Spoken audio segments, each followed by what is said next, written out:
Hello, good morning, ladies and gentlemen. Good morning to the Americas and welcome back to day 2 of GHI's Digital Reconnect Americas virtual event. I hope you had a terrific day yesterday. I hope you had a pleasant evening last night. And for those early birds who have had some meetings this morning, I hope they were productive too. Looking forward to our second day of conference content with you this morning and this afternoon. Yesterday, some of the key themes were looking at how we have this enormous challenge as a community and a sector to adjust to a devastating loss of volume caused by the pandemic, that depletion in passenger numbers and the need to change our operations really quickly and be very agile almost overnight. We've had perhaps sort of now coming up for a year, some of us, to make that switch, but it is incredibly difficult and stressful to have been forced into that adaptation from what was a long established business model. There were plenty of things that came through around coordinating border entry controls and COVID safe travel protocols across different countries in the Americas and the world. But looking at some of the good news, certainly cargo shone through in the opening debate yesterday and in Raoul's session on menses, and looking at this huge cargo opportunity that we now see as an aviation sector. You know, that is the one thing that is moving in great volume. There is a capacity crunch in our sector. There are more boxes, ULDs and pallets to ship than we're able to handle. So there has to be a big opportunity now for us as a supply chain to adapt to that model and to take advantage and bring our expertise in volume into that cargo sector and close the capacity crunch and drive what is critical revenue into our aviation businesses. That's for airlines, that's for ground handlers, that's for airports. Now, there isn't a more precious vaccine, a more precious cargo even than vaccines. So I think, you know, today we're going to be doing 2 opening sessions looking at the cargo opportunity, and we're going to start with that most precious cargo, COVID vaccines, whether it's Pfizer, Moderna or AstraZeneca. The quicker we can get these vaccines out and to people, the quicker that we collectively, humanity, aviation industry can get ourselves back to a position where passengers can fly and we can restore our business model. The future is in our hands. We held a debate around vaccine delivery at our original Digital Reconnect, and it was a really stunning finding for me, and I'm sure for many of you, that 1 in 4 vaccine doses are destroyed during transport and shipment. 1 in 4. I mean, it's huge, and we hear lots about the efficacy of vaccines, 80–90% effective. Well, 25% never ever make it to patients. Now, collectively as an industry, that is a huge challenge for us to address, and how we reduce that spoilage rate, because every one of those vaccines that doesn't get to someone, a patient, a member of the public, that slows us down in achieving a situation where we can open up and all travel again. So we're going to begin with a session looking at how we can work together collectively as a supply chain to improve the efficiency and the quality of vaccine delivery. We're going to find out how that campaign is going so far in the Americas. And thank you very much to our content spotlight sponsor, Bombelli, for being our sponsor for this opening session, looking at the vaccine delivery and guaranteeing vaccine integrity. We're going to hear from Andrea very soon as part of the panel. But thank you very much, Andrea, and to everyone at Bombelli for sponsoring the session. Andrea will be delivering some information on Bombelli's range of products can help with the cold chain storage and delivery of vaccines. Andrea is International Sales and Marketing Manager there at Bombelli, and he will be presenting to you shortly. He's also joined by Emir Pineda, who is Manager of Aviation, Trade and Logistics at Miami International Airport. So we're going to be hearing from Emir from an airport operations point of view. Miami is a big hub for distributing vaccines, and we'll be fascinated to know how that is going and some of the challenges out there on the ramp. We're also hearing from Neel Jones-Shah, who is EVP and Global Head of Airfreight at Flexport, a freight forwarder.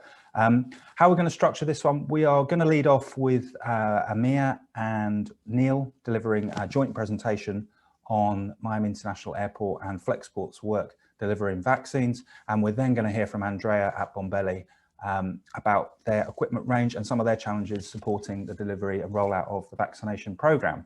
So if everything holds up, I'm hoping that I can now bring in Emir and Neel to begin the session. And please do ask away, submit your questions as we're going along. And once the presentations conclude, we will get to them. Over to you, Emir, and to you, Neel. Thanks, Max. Good morning, everyone. It's a pleasure to be with you this morning. I just wanted to make sure if the presentation should be shared now. Can you see it? Yes, okay, good.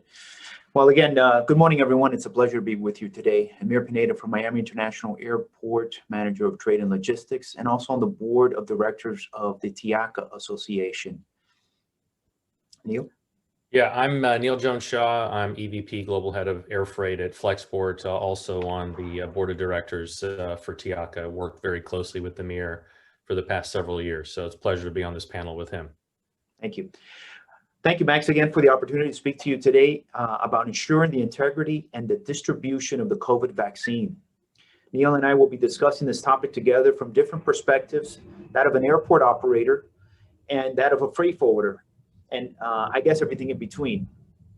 We hope to provide you with some insight on Project Sunrays, something that we both worked on together, some of the difficulties and solutions the industry faced, some surprises, the innovation and adaptability of the industry, investments, and finally some lessons learned thus far. So if we want to present a few of the outcomes and learnings from Project Sunrays, and before we get started, I'd like to talk a little bit about what Project Sunrays was, because it was really a wonderful collaborative effort initiated by TIACA and Pharma.Aero to really get the industry's arms around the challenge around distributing the vaccine. And the one comment that I wanted to make here is that, and this is around the concept of collaboration. You know, in our industry, right, not one player doesn't control the end-to-end. We are not like the integrators where you own sort of origin to destination. We're an industry that relies on handing the cargo off between different stakeholders at every step of the process. And the vaccine is no different here. And this collaborative effort between representatives across the industry to come together and get their arms around this challenge and also help develop solutions that have been implemented is something that we as an industry should be very proud of. And again, it really lends to the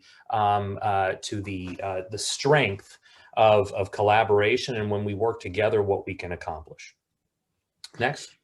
Yeah, and I would just add to that a few months ago when this project came about, the big question that everybody had on their mind was how prepared was the air cargo industry to distribute the COVID vaccine?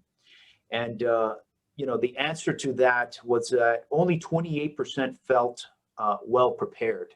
This was through a survey that was conducted by Project Sunrays. Later on, as the project moved forward, that 28% improved to nearly half of all surveyed participants being well prepared.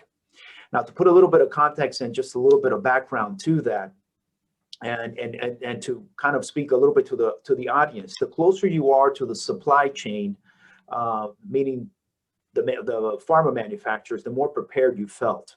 So when it comes to airports and their ground handling companies, the level of preparedness is less than those of airlines and freight forwarders, with the GHAs coming in at approximately 5.5 and airports at 5.8 on a scale of 1 to 10. The airlines coming in slightly above average at 6.3 and forwarders slightly above 6.2 on the scale.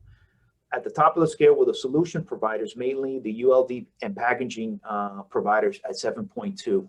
So you can see that the closer you are to that manufacturer, the closer, the more prepared, I should say, you were for the vaccine distribution.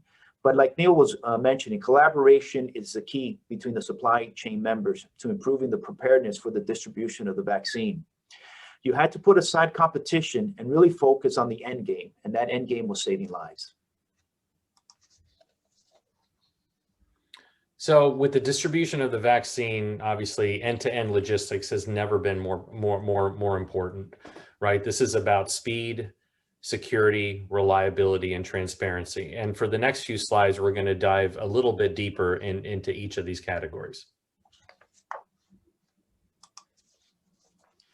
So when it comes to the difficulties and solutions that we found that were related to the 4 topics that Neel just outlined, in the beginning, the real problem was the lack of information in the industry. There was a lot of uncertainties regarding the production timelines, volumes, trade lanes, transportation, storage requirements, product specificities, along with travel restrictions and border closures affected the industry. The lack of information was quite challenging at the beginning. We at the airport felt very unprepared in that sense. But slowly information began to flow from different sources. IATA came out with some reports, ACI came out with reports, even our own Project Sunrays that Neel and I worked on started to come out with webinars and reports and information that gradually improved the knowledge and the understanding of what it would take to really do the distribution of the vaccines. Another major challenge came when the vaccine manufacturers, Pfizer and Moderna, which were the first 2 to be approved, released the temperature requirements of their vaccines. The ultra cold temperature requirement ranges for Pfizer, for example, were at between minus 80 degrees Celsius and minus 60 degrees. Moderna was at minus 20 degrees Celsius. These were unprecedented temperature requirements. The industry scrambled to identify ways to meet those ultra cold temperatures, since there were limited facilities that could handle these types of temperature. But with the information coming out, and as we learned more, we found out that the cold chain solutions were available to use between a combination of shipper packaging, active and passive containers, and on-airport cargo dry ice supply.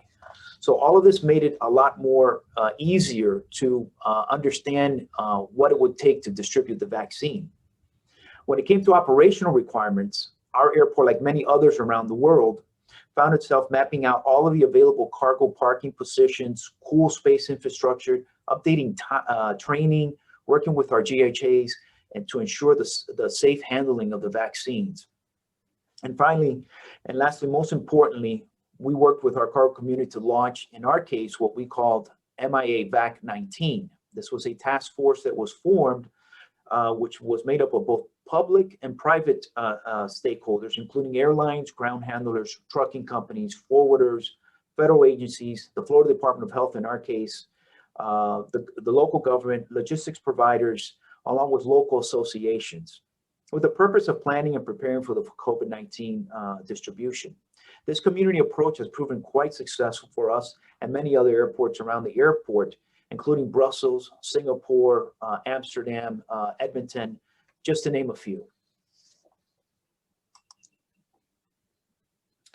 So, as we went through this process, and with any sort of logistics challenge like this global vaccine distribution, there are going to be surprises. It's up to the industry to get their arms around these and find solutions. One of the first surprises that we were hit with were when the temperature requirements started to come out, and when we understood a little bit more about the packaging, the dry ice requirements, particularly on board the aircraft, became a major source of concern. Because we know that the regulatory agencies really limit the amount of dry ice that can be carried on an airplane, because as it sublimates, it potentially it off-gases CO2, and that can be dangerous for the crew as well as passengers. Now, we don't have a lot of passengers to worry about these days with nobody flying, but certainly the limits were still in place. The good news is that the airlines, early on in the process, like United and others, as well as the FAA and Boeing and Airbus, came together very quickly to figure out what were the maximum limits, but that we could increase to, particularly given the fact that we didn't have any passengers on these aircraft, and how high a limit could we go to so that we could maximize this capacity and get as much vaccine to market as possible. And over the course of a couple of weeks, these limits were addressed and changed to accommodate you know, the needed trade flows. So that was, again, it was a really good example of the community coming together. You know, the other thing that caught us by surprise, honestly, you know, when Emir and I started this project, we thought moving the vaccines from manufacturing site to, let's say, major distribution point was going to be the big challenge, right? We were going to have big blockages at airports. We were going to have a lack of capacity from an airline side. And you know what? That worked pretty well. You know, we were all pretty impressed with the role that everybody played in making sure that the vaccines kept moving. And we didn't have much, you know, many problems there. What really, you know, reared its ugly head is a big problem and continues to be today is what we will call that last foot delivery, right? Actually getting that injection into the arm of a recipient.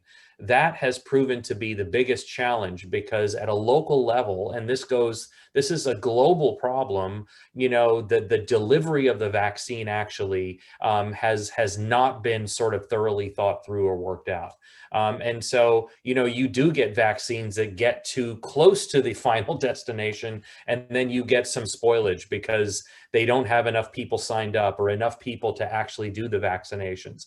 So that, you know, is a problem that we as a community need to solve for. Because if it's problematic in Europe and in the Americas, it's going to be even more problematic in the developing world. And we need to solve for this so that we aren't wasting vaccine and we're getting delivery out as quickly as possible. Yeah.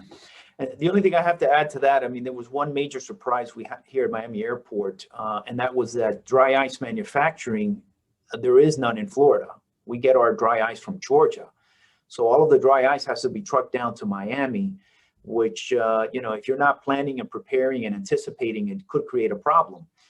The other thing that the task force took a look at is how can we supply our Caribbean partners in Latin America with dry ice if necessary. So this is something that the task force is taking a look at. But the dry ice issue, it goes beyond the aircraft. It really affects the last mile operation here at the airport, the operations at the airport, and the last mile operation as well. So definitely something that took us by surprise, and I'm sure there will be others as we move forward in the global distribution as other regions come online. So when it comes to, you know, innovation and adaptability, you know, I think this industry has done, you know, a pretty good job. And I'm going to focus on the first comment here, which is the development of the Praetor aircraft. And you know, airlines very quickly, as passengers obviously stopped traveling and disappeared, you know, they had a lot of asset on their hand, right? A lot of airplanes that didn't have anything to do. And many airlines very early on, with the support of the leadership of those carriers, you know, made the decision that, hey, let's operate cargo only flights. You know, this is sort of a rarity. In past pandemics, we really didn't see this happen in any sort of large scale. But this time people knew it was different, and people knew that the need was going to be greater. And so very quickly, you know, airlines turned their passenger airplanes into cargo only flights. Some of them just flew cargo in the belly, and others, you can see here in the picture, decided to and developed processes and got regulatory approval to load boxes on the seats.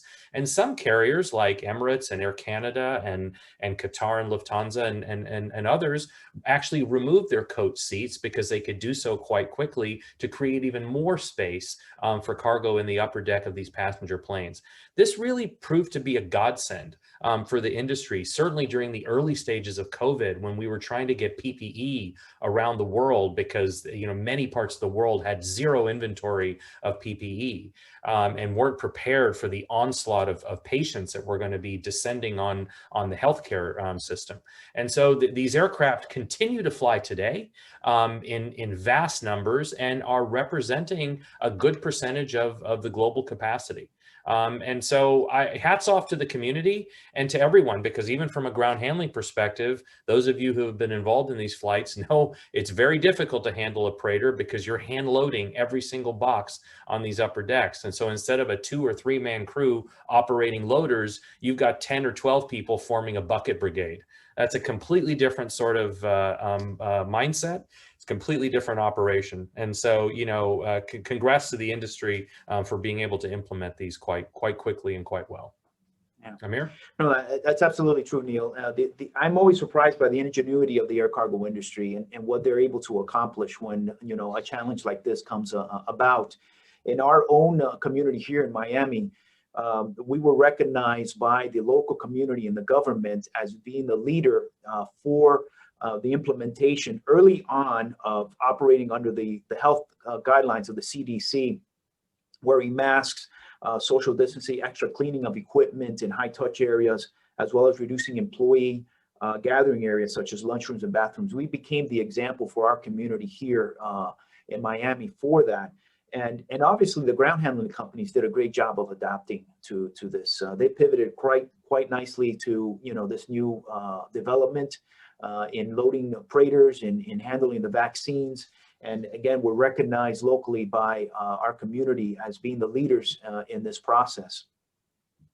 So moving on, investments and operations. Neel, you want to?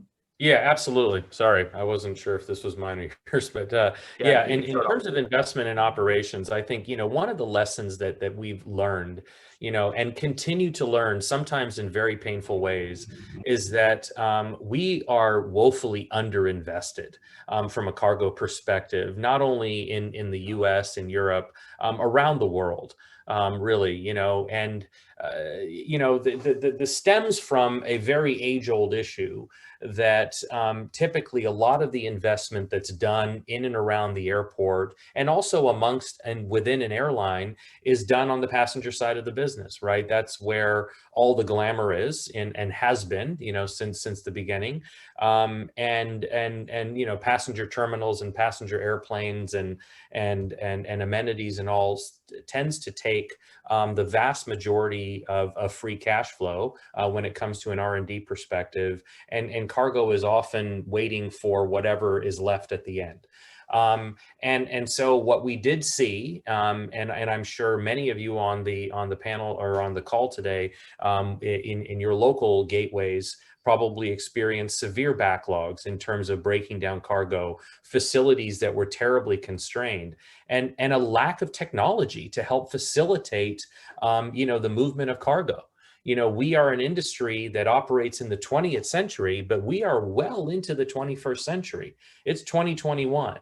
And we need to up our game as an industry. We need to use this opportunity that has been presented to us and the enormous sort of profits that the industry is making right now as a result of the yield increases and all, and the volumes in cargo, to reinvest in our business so that when future pandemics or future shocks hit the supply chain, that we as an industry are well prepared to handle those. So it's about technology. We need digitization of this business. It's long overdue.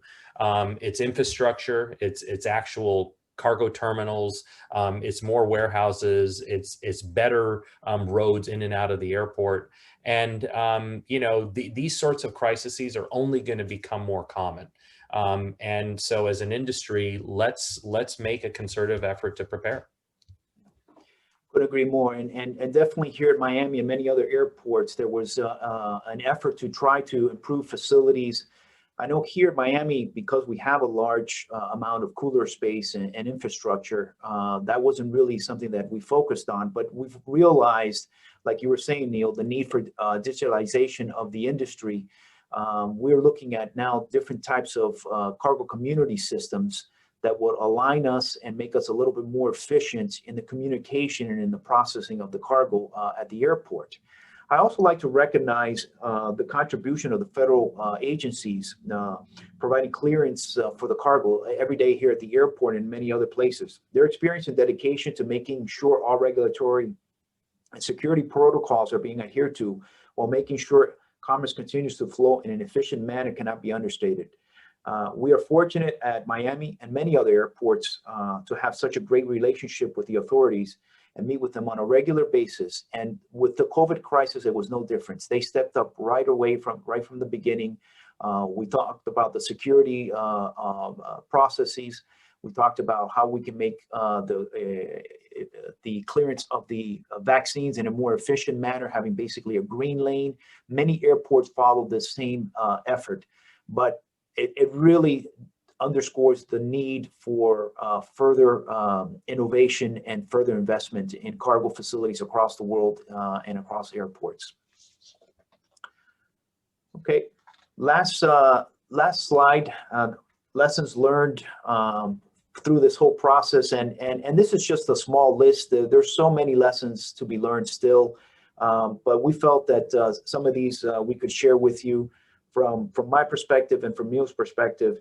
You know, the most important thing is really you got to plan ahead. You start planning and preparing early to cover the multiple complexities of this distribution process. If you're not planning or you were not planning ahead, you probably felt into some difficult times. The community approach, Neel's mentioned it, I've mentioned it a couple of times.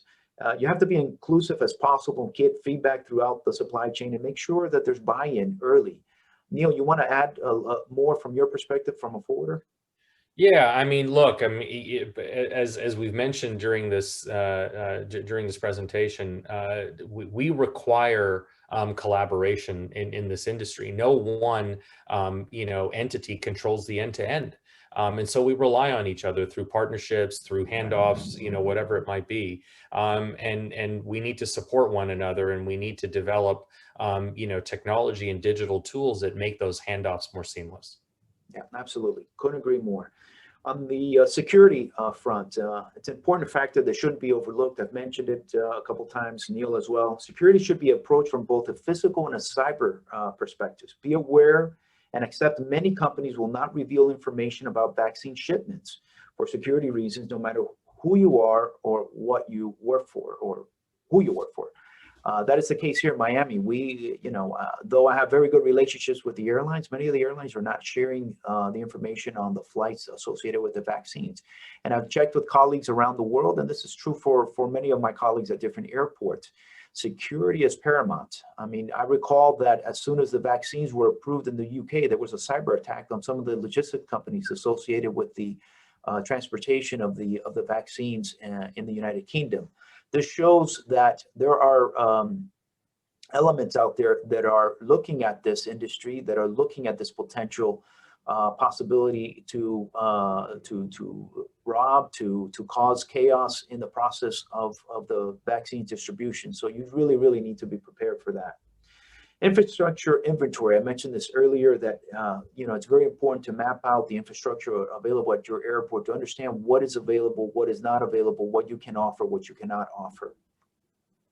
You need to secure funding. This is something that we found ourselves needing to understand a little bit further. So if infrastructure is needed, is the funding available to your airport, to your community, to your company to make sure that that infrastructure can be built, or that implementation of either training of new assets, of just communications, all of that needs to be taken care of from a financial standpoint, and you need to make sure you have that available to you. Transparency, probably one of the most important factors that many times is underlooked by our cargo community. I know from a forwarder perspective, Neel, this is something you guys at Flexport really focus on. Absolutely. We strongly believe that every shipper, has the right to transparency, to know where their cargo is, to know what condition it's in, and that's what we strive to do every day with our platform. So, finally, the two last ones: focus on the achievable. Focus on actions that you can accomplish, and not on those you cannot control or influence. This is something, again, a lot of us get caught up on, and you really need to focus on things that you can influence. And finally, the media. This is something I'll share with you. The media is always hungry for information. So communities, you need to be prepared for that constant effort by them to understand and to get information. What you need to provide is accurate information, and let them know when you know something and when you don't know. This is something that many airports that are public entities have to deal with, but many private companies also have to deal with the media constantly coming after them to find out information. But this is expected. We're a free society, and it's something we need to deal with. So these are some of the lessons we like to share with you today. And this slide concludes our presentation. Back over to you, Max. Thank you. Great stuff. Thank you, Emir. Thank you, Neel. We look forward to there's some very interesting points, and I've got a couple of questions myself. I'm sure there are some in the audience based on what we've seen, so do drop them into the Q&A section there at the bottom of your screen if you would like to ask Emir or Neel any questions off the back of those slides. I'm now going to hand over to Andrea Bombelli, who's going to deliver our next presentation. So over to you, Andrea. Hello, good morning to all. Thank you, Max. Thank you, Emir. Thank you, Neel. So let me see if I have control. Okay, perfect. So following on from Emir's and Neel's quite all-encompassing presentation, looking at various aspects of not just the interface and the stakeholder linked more on the airport fields and grounds, but also everything linked to it. As was mentioned, it's all about the whole cold chain. So it doesn't matter to have one aspect of the cold chain controlled and right if the rest is not. So moving on from that, I would like to share with you a brief presentation which focus a little bit on the newer type of solutions which are out there on the market and which we specialize in as well, along with others, which are specifically linked to the airport cold chain and let's say allowing companies to deliver, yes, the COVID vaccine, but helping them to do it in a much more effective and efficient way. So not just looking at now, okay, there is a big demand and requirement to do it properly, but also looking at how to one could structure itself to let's say take the most out of this whole requalification which the pharma air industry is going through. Very brief slide just to give you a brief overview. So we are a very historical company. So we were founded in 1889. Bombelli, we've now got more than 30 years of experience in airport equipment, both covering the ground support equipment and the cargo handling equipment. We are based in Milano, but we are very much focused on exporting in all the world. And now we are working with all the major ground and cargo handlers, airports, and here you see just a brief summary of our product range, which includes all kind of dollies, including pallet dollies, conveyor belt loaders, passenger stairs, water and toilet service units, storage racks and slave pallets. And finally, which is what I would like to explain to you a bit further about today, are airport cool chain solutions. So as we know, more or less in the cool warehouse, more or less the temperature is controlled, or is controlled. On the aircraft, more or less the temperature is controlled as well. In between, typically or traditionally, anything could go wrong. Of course, there are many processes and other ways in order to mitigate the risks. But this has traditionally always been the weakest chain of the cold chain from an airport and a handling perspective. So whether the heat, whether the cold, both of course pose big risk to the vaccine, to the pharma, and in general push obviously companies to try to find a way to solve this in order to guarantee offer the service. The other thing which we have been seeing is a total spotlight, on the vaccine, on the pharma, and in general, a general requalification of the air pharma industry. And this is quite important because it's not just a short-lived spotlight. It's the whole industry is being requalified. Things which before in the past were not really looked after now become top of priority for many companies. So this is where pharma is moving from a let's say a specialist type of market or of segment into a much more mainstream market. And following this, what we see happening is, again, this is generalizing. I think it's quite a valid generalization, but it is a generalization. So the industry is moving from doing something about it or getting by. Again, maybe this excludes who pre-COVID was focalized already heavily on pharma. This does not apply to them, but I'm talking about the let's say the general stakeholder in the air pharma industry. So it was never maybe a key part of their strategy. Yes, it was maybe a part of what they did, but there was never really, let's say, a big focus or as to the qualitative aspects and the how to do it in a cost and an effective way.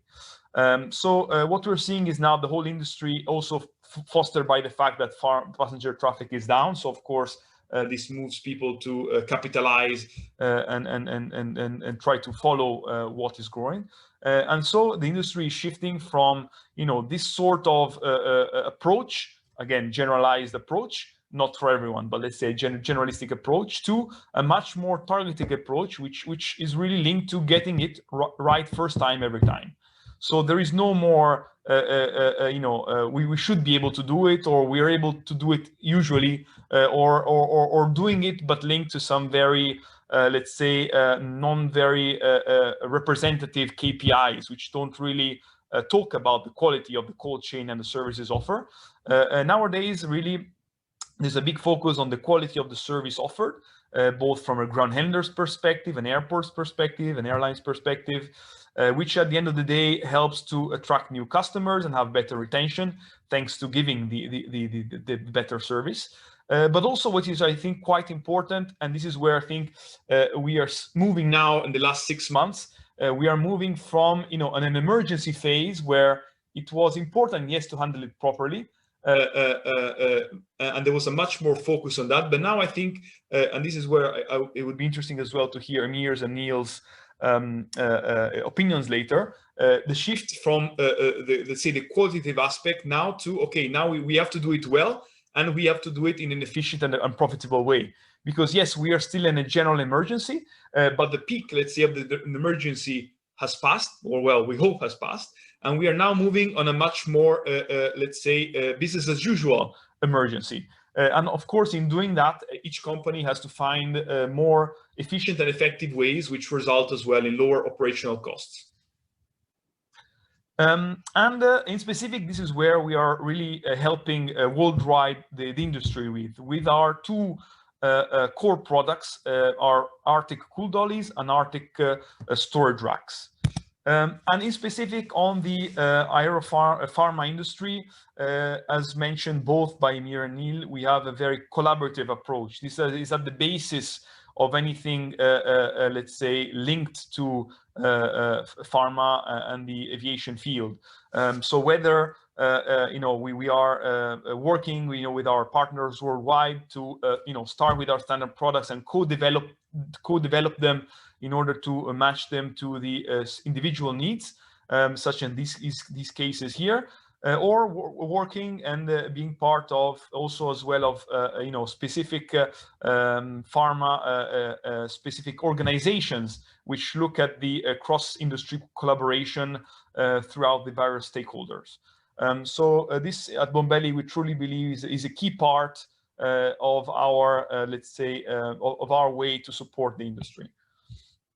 Moving on a little bit in specific to give you a brief overview of the two products and the big benefits which they could bring about. So the first product is our Arctic cool dollies. I mean, the one you see here is an example of the many models and configurations, but just to explain to you in a sentence or two, imagine it like a pallet dolly. So it's got the same flexibility and functionality as any other normal pallet dolly, but on top of that, it's got its own specially isolated box and refrigeration system. And thanks to that, whoever is handling the pharma is able to guarantee the cold chain. So by setting the required temperature and also mapping and temperature, collecting the data, recording it, and even transmitting it, they're truly able to offer a guaranteed cold chain whilst on the ramp, preventing any temperature deviation when being transported from the aircraft door to the cool warehouse. So as well as obviously the qualitative aspects which this product brings about, it also, let's say, brings about much more effective use of the space on the cargo space available per pallet compared to other solutions. Of course, this is also fully compatible to be used with other type of packaging or let's say refrigeration systems. So this goes hand in hand with those types of systems, but it allows for a much more effective and efficient handling of those. On top of that, it's really, for example, from a ground handler's perspective, whoever is involved with the movement of these pharma shipments from the aircraft door to the warehouse, this really helps them to have much lower handling costs, in the sense that once the pallet is loaded inside or the container, there is no big, they can almost be treated like normal pallets. So there is no big emergency in dealing with them. It becomes almost business as usual. They can even be towed with multiple other normal pallet dollies, and really makes the loading operations significantly simplified and simple, reducing any mistakes and guaranteeing the cold chain. And finally, as a small additional thing, this can also be used as an additional cold room at peak times, or as an additional backup. This is a very brief video from one of our partners, so Ethiopian Airlines, who has gone in the last couple of years through a very I think they've invested more than 150 million on their cold chain facilities and cargo facilities. And for those of you who don't know, Ethiopian Airlines is the biggest airline, African airline, heavily focused on cargo. I think they have approximately something like 120 aircraft. And as part of, let's say, their cold chain investments, they have now completed the whole chain also by collaborating with us and inserting some cool dollies in their operations. So this is just a brief video to make you visualize a bit better how potentially these products could be inserted into the operations.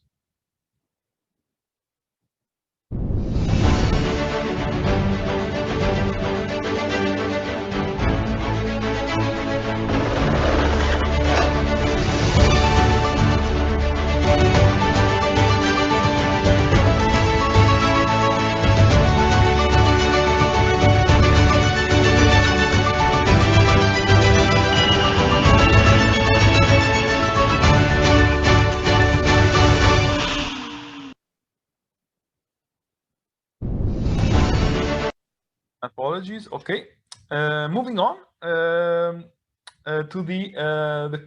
what we call our Arctic Cool Storage solution.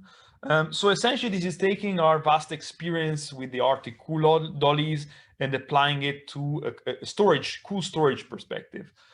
So imagine fixed cold rooms, the big main cold rooms, which are usually quite big.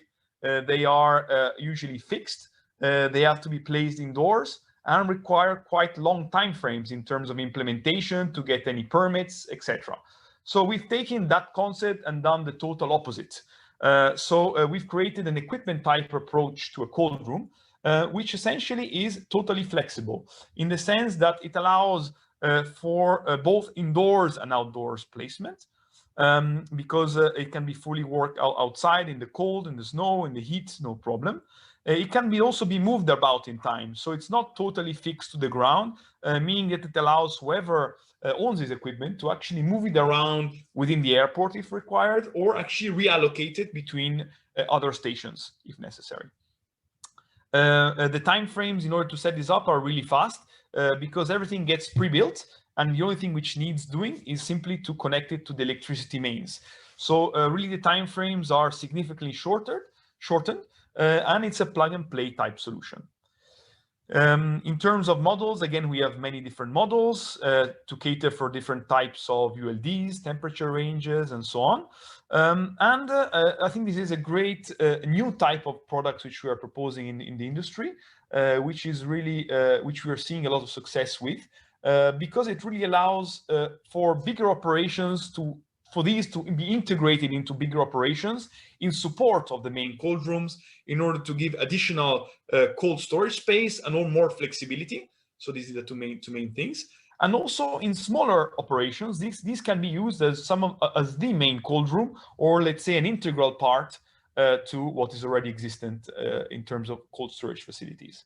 The last type of application is, let's imagine the cold warehouse being in the north terminal, and there's a transit pallet landing in the south terminal. maybe for that transit pallet to be stored in the cool warehouse, maybe it would stay, let's say, 45 minutes, maybe 50 minutes, maybe 30, to go back and forth to the main cool warehouse. So why not place one of these units, or more than one of these units, on the other side of the airport, far away from the main cold room, in order to avoid the expense and the risk of bringing that cold temperature controlled pallet back and forwards to the main cold room. Again, just looking a little bit at that further flexibility and extra service which could be offered linked to the cold chain. And I think from that perspective, that's mostly from our side. Of course, unfortunately and fortunately, the industry today is surviving and is let's say, moving onwards thanks to cost cutting. So of course, investments have to be very tailored and focused. But very much like also Emir and Neel, I think, finished off with, we have to look forwards. And we have to invest in the right way and find the best path for the future. So nothing is more expensive than a missed opportunity. So potentially, this could also be some very valid solutions for investments for different stakeholders out there, and allow them to, let's say, grow within the air cargo and pharma industry. Thank you. Thank you, Andrea. Thank you very much. Ladies and gents, we've got about 10 minutes or so now for a Q&A. So if you have any questions based on what you've seen and heard, do drop those into the Q&A chat with the 2 speech bubbles at the bottom of your screen, and we'll get through them. One that came in from me right at the start, I mentioned that 1 in 4 spoilage figure, denaturing of the vaccines. And there was a question about whether that was just on the air transport section of the vaccines journey or the entire shipment process. And Andrea, you may remember as well, I'm thinking back to Terence Young, who gave us this figure in his presentation, and I believe it was the entire shipment. By memory, yes. By memory. Yes, but we will check that. We will check that. But it leads me to a question, I guess, for Neel and Emir.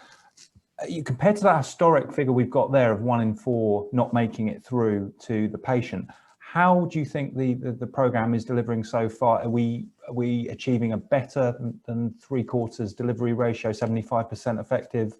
Is it worse than that? I mean, are you able to comment? Is there any statistics on the effectiveness of the vaccine delivery so far? Maybe I'll jump in first. I don't think there's any hard, kind of global data yet. I think, from the US perspective, a lot of the doses that we see being thrown away are thrown away because, it's the end of the day and there's nobody left in line, to get a vaccine. So there is some spoilage there, and it depends on the community you're in, right? In more urban areas, there's less spoilage than in rural areas, where they crack open, that last vial and they only get 1 out of 6 doses because, there's just nobody left to get vaccinated. And, there is different adoption levels of vaccine, right? There's vaccine hesitancy. In the US, we've done actually a very good job. I think we've administered close to 180 million vaccines already. So it's moving along quite quickly, but there is still vaccine hesitancy among some populations.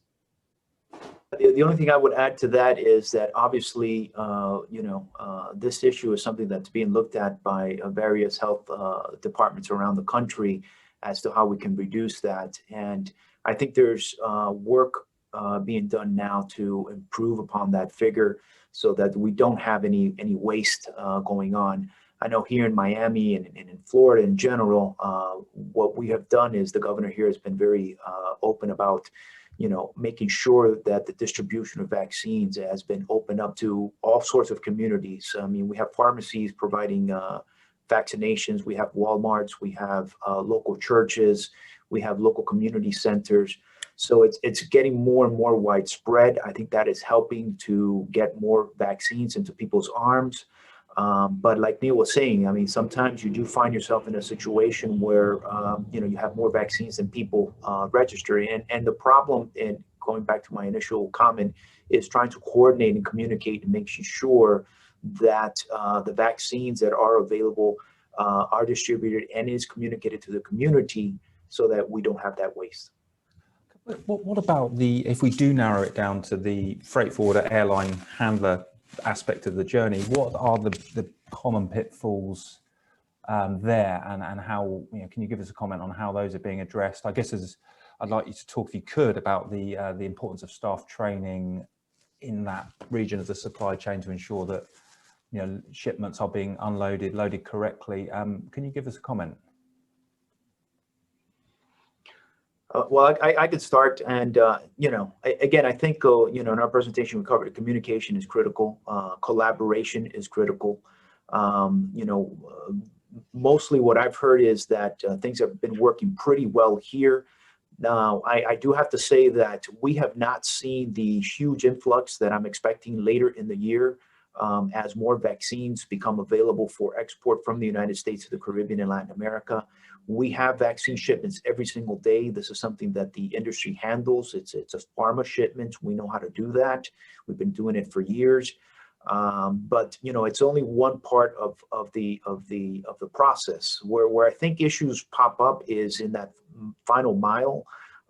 Getting it off the airport, getting to a distribution center, working with the forwarders, working with companies like Andrea that have infrastructure available to make sure that there is no temperatures incursions.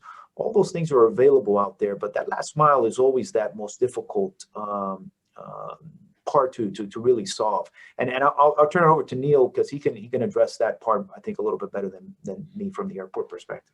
Yeah. Well, I mean, look from a training perspective, handling pharma is a specialized product. And so it is important that you have training.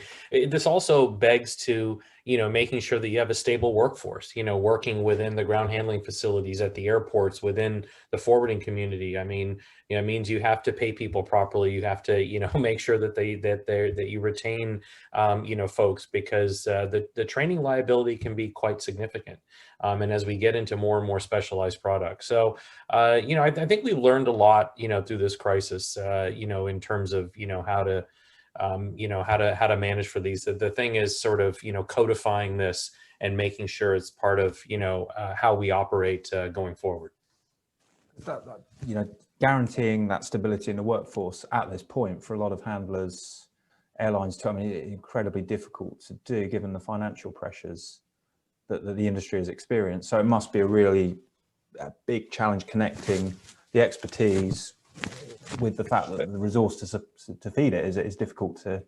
Yeah, but one comment there, Max. The industry is making more money now than it's ever made, from an air cargo perspective, right?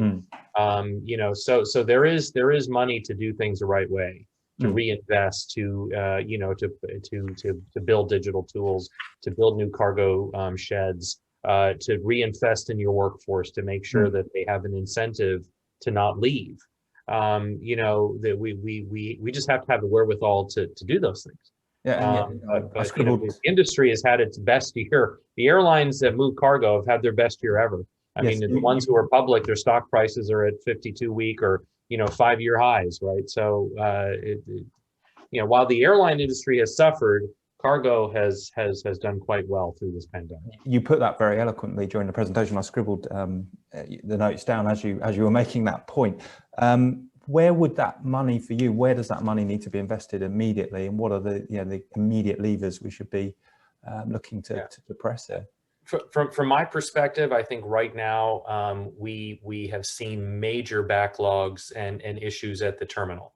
There's certain airports, that are very congested, a lot of delays in getting cargo, and air freight is precious cargo, and it can't spend 7 days in an airline terminal waiting to get broken down.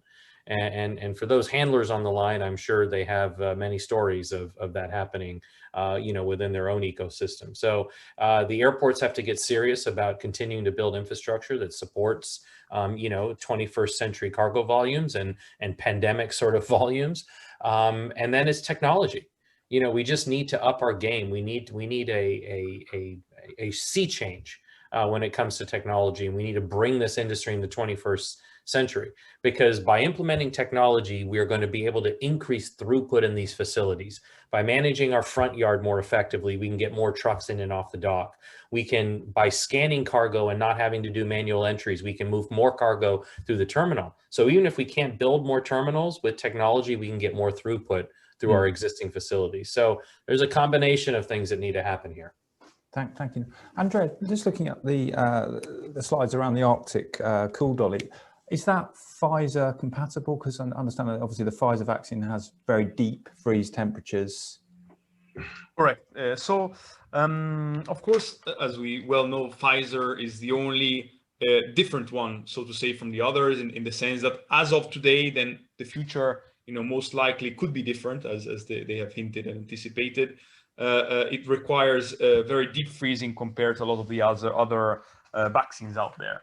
And as we know, the way around let's say the handling of to optimize the handling at those deep frozen temperature is being heavily reliant on a lot of dry ice and a very expensive let's say passive packaging solutions.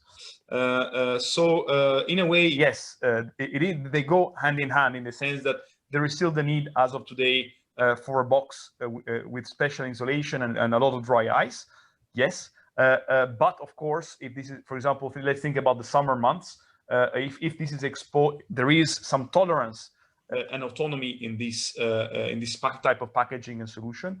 But obviously, if left outside for long amounts of time, it really depletes the cooling capacity. But I think what we have to look now is a bit more at the future, in the sense that today, yes, there is one vaccine, a good vaccine, but only one requiring deep freezing. But the general consensus in the industry is this is not going to be the future. So the short-term solution, yes, is -70, -90 degrees, dry ice, etc. But and my personal point of view, and I think the industry's point of view, is that will be very gradually, but not so gradually, shifting to more normal type of packaging, which can be handled at much more normal temperatures and more normal type of packaging, which are at the end of the day less expensive. So as of today, -70, -90 is handled, but with a very high cost from start to finish. So as we move forwards, obviously, we move a little bit, as I said, from an emergency point of view. So yes, we have the vaccines. The key is to get them shipped out.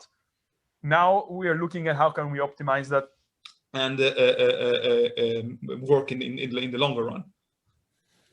And Max, just to Andrea's point, the Pfizer vaccine manufacturers have already applied for a temperature increase in their process. So you're seeing already some of the, in this particular case, the Pfizer one, already upping its temperature range for transportation. So things are already moving in that direction, as Andrea is saying. We've got only 3 minutes left and I've got loads of questions, but I'm not going to get through them all. Very quickly, Emir, you mentioned about airlines not sharing information freely enough on flights. What's the consequence of that? Well, it revolves around security, as you're aware. The vaccines are probably the highest value shipment currently in the world. There are a lot of bad actors out there that are looking at these potential shipments as opportunities. And the more secure they are, the better I think it is for the industry and for the patient at the end. And many airports have had high-profile photos of the initial vaccine shipment and so forth. But many other airports that are moving vaccines have had a lower profile. Here at the airport in Miami, we've been working with our customs, our local police force, and also airport security to make sure that all shipments are secure, that there is no issues. Some airports have armed guards waiting for the shipments when they arrived, and then transported out to wherever the distribution or the vaccination centers are. So it's a different combination of things, but it all revolves around making sure that the shipments are secure and that there is no pilferage or theft. Because obviously, you've already seen on the internet, people saying that, I've got vaccines and you can get vaccinated now.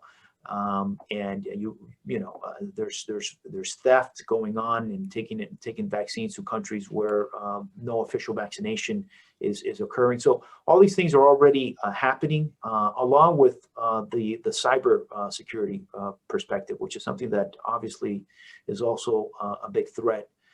So that's when you combine these things, you can understand why there's a very low profile from the airline's perspective. Thank you very much. Gentlemen, we are right out of time. It's been a fascinating discussion, and we look forward to following the ongoing vaccine rollout across the Americas. Neel, we're going to hear from you again very soon on our cargo panel. Andrea and Emir, for now, thank you both very much. And we appreciate your time delivering the presentations. Good luck with the vaccine rollout and keep us posted. Yeah, thank you very much. Thank you. Thank you all. Thank you very much.